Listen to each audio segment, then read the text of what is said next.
Hello प्यारे बच्चों, स्वागत है आप सभी लोग का हमारे यूट्यूब चैनल केम थर्ड एजुकेशन पर। दोस्तों, यहाँ पर कुछ केमिकल कंपाउंड्स दिए गए हैं और उसकी जियोमेट्री दी गई है।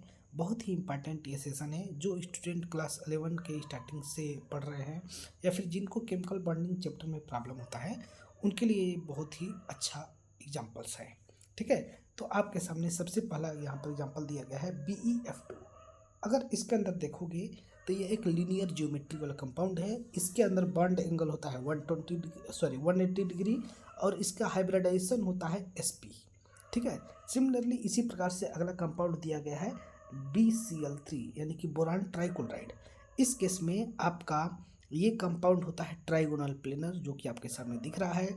इसका बॉन्ड एंगल होता है आपका 120 डिग्री और इसका हाइब्रिडाइजेशन होता है sp2।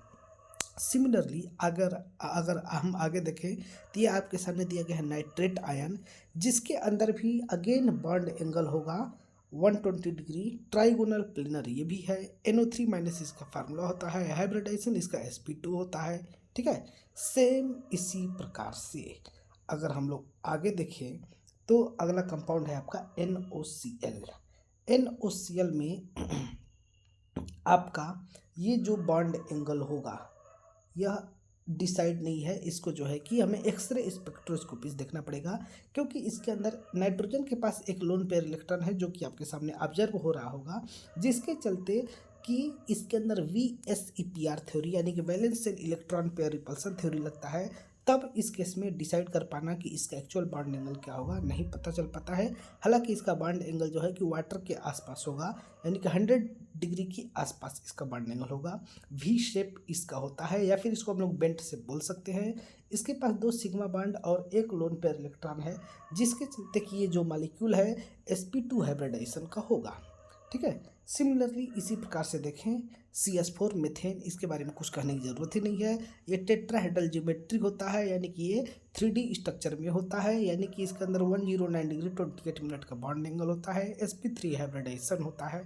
ठीक है, सेम इसी प्रकार से अगला यहाँ पर दिया गया है अमोनिया। अमोनिया के अंदर आपका पिरामिडल शेप होता है या फिर इसका ज्योमेट्री बोल सकते हैं, क्योंकि इसके पास एक लोन पेयर इलेक्ट्रॉन होता है। लोन पेयर इलेक्ट्रॉन के चलते सभी सिग्मा बॉन्ड जो है नीचे की तरफ आ जाते हैं, जिसके चलते कि यह पिरामिड की तरह देखने में दिखाई देता है। ऐसे ऐसे ऐसे ये नीचे का प्लेन बन जाता है, फिर उसके ऊपर ये जुड़ा रहता है। इसके अंदर लगता है VSEPR थ्योरी, 3 सिग्मा बॉन्ड और एक लोन पेयर इलेक्ट्रॉन होने के चलते इसका हाइब्रिडाइजेशन हो जाता है sp3।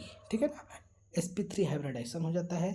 सेम उसी प्रकार से अगर हम लोग आगे बात करें तो अगला आपके मॉलिक्यूल्स दिए गए हैं, रिमेनिंग मॉलिक्यूल्स यहाँ पर दिया हुआ है कि जस्ट ए सेकेंड, यहाँ पर दिया हुआ है आपका वाटर। भैया कहे नहीं मिट रहा है, हाँ ठीक है। यहाँ पर अगला दिया हुआ है आपका वाटर मॉलिक्यूल H2O, जो ये वाला लोन पेयर इलेक्ट्रॉन है। एक्चुअल में इधर के बजाय यहाँ पर अगर बनाया गया रहता तो ज़्यादा बेटर होता। ठीक है, देखने में अच्छा लगता, बाकी उसका कोई इशू नहीं है, हम लोग उसको वहाँ पर भी कर सकते हैं। ठीक है ना, तब इसके अंदर जो बॉन्ड एंगल होता है 104 डिग्री 5 मिनट, V शेप या बेंट शेप होता है, जैसे उधर NOCl का हम लोगों ने देखा था। इसी प्रकार से इसके अंदर जो हाइब्रिडाइजेशन होता है sp3 हाइब्रिडाइजेशन हो जाएगा। ठीक है, बॉन्ड एंगल याद रखना होगा 104 डिग्री 5 मिनट का होता है। ठीक है, सॉरी 104 डिग्री 5 मिनट नहीं, 104.5 डिग्री का होता है। सेम इसी प्रकार से यहाँ पर दिया है SnCl2। इसके अंदर भी आपका हाइब्रिडाइजेशन हो जाएगा sp2। बॉन्ड एंगल इसका भी डिसाइड नहीं है कि एग्जैक्ट बॉन्ड एंगल क्या होता है। इसके सेंट्रल एटम पर एक लोन पेयर इलेक्ट्रॉन होते हैं, साइड एटम में दोनों क्लोरीन पर 3 पेयर के इलेक्ट्रॉन होते हैं। ठीक है ना, इस प्रकार से। तो फिर ये चीज़ जो है कि आपके सामने दिया हुआ है, देखिए ये इंपॉर्टेंट है PF5। इसके अंदर 2 प्रकार के बॉन्ड एंगल होते हैं। एक होता है ये वाला जो इक्वेटोरियल फ्लोरीन एटम है, जो कि यहाँ पर हमने दिखा दिया है, ये दोनों इक्वेटोरियल फ्लोरीन एटम है। इसके अंदर बॉन्ड एंगल होता है आपका 120 डिग्री, और इसके साथ यहाँ पर जो ग्रीन कलर से शो हो रहा है ये वाला होता है, एक सेकेंड हमने क्या बोला, जो इक्वेटोरियल होते हैं उसका बॉन्ड एंगल होता है 180 डिग्री, और जो ग्रीन कलर के फ्लोरीन है उसके अंदर बॉन्ड एंगल होता है आपका 120 डिग्री। टोटल ये ट्राइगोनल बाईपिरामिडल शेप होता है। ट्राइगोनल कैसे बनेगा, ये ट्रेंगल। ठीक है, और फिर बाईपिरामिडल कैसे बनेगा, जो इक्वेटोरियल फ्लोरीन है उसके साथ ये बाईपिरामिडल बनाता है। 20 डिग्री के और 180 डिग्री के बॉन्ड एंगल होता है। इसका हाइब्रिडाइजेशन होता है sp3d।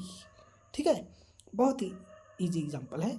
इसी प्रकार से अगला मॉलिक्यूल यहाँ पर दिया गया है आपका ClF5 है ना, ClF3 यानी कि क्लोरीन ट्राइफ्लोराइड यहाँ पर दिया गया है। यहाँ पर 2 लोन पेयर इलेक्ट्रॉन होने के चलते इसका जो शेप होता है टी शेप होता है। ज्योमेट्री के बारे में यहाँ पर बात नहीं की गई है।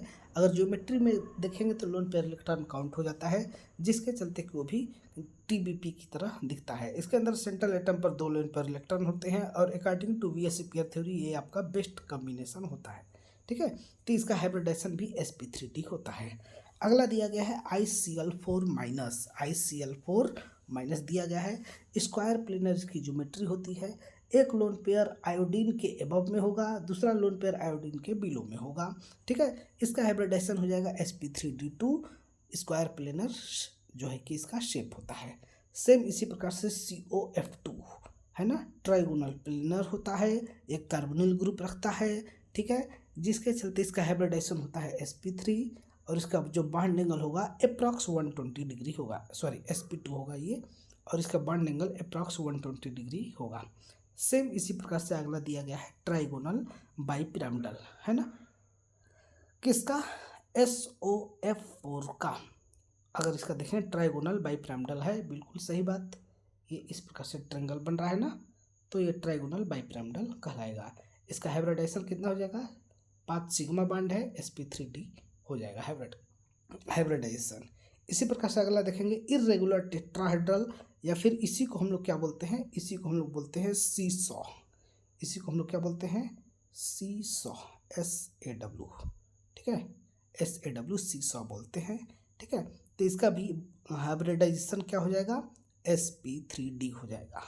उम्मीद करते हैं कि ये सब चीज़ आपको समझ में आ गया होगा। बहुत ही इजी चीज़ें था जो कि आपके एग्ज़ाम के लिए, एग्ज़ाम के पॉइंट ऑफ व्यू से बहुत ही ज़्यादा इम्पोर्टेंट था।